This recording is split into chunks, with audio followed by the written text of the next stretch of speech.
Hello friends, কোলে food চ্যানেলে তোমাদের সকলকে স্বাগত জানাই।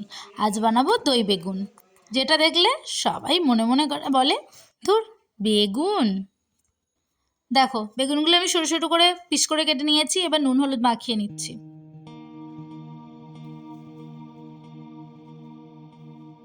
দেখো, নুন হলুদ মাখানো হয়ে গেছে। এসে গেছে দই।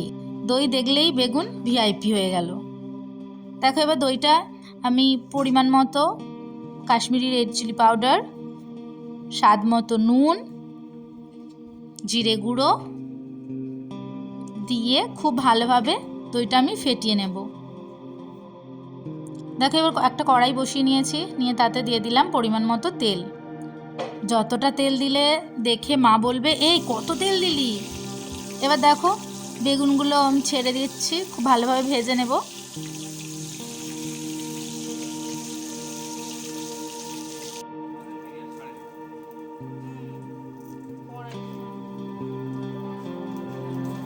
দেখো, বেগুনগুলো ভাজা হয়ে গেছে। এবার এক এক করে তুলে নিচ্ছি বাটিতে।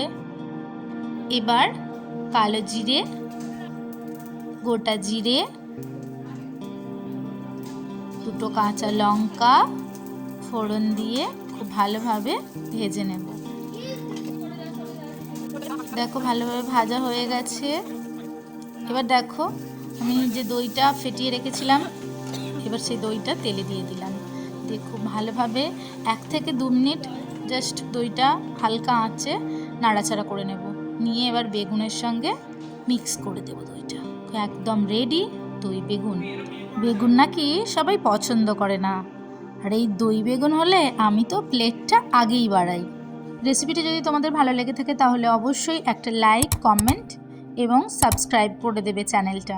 অবশ্যই দেখা হচ্ছে পরের ভিডিওয়ে।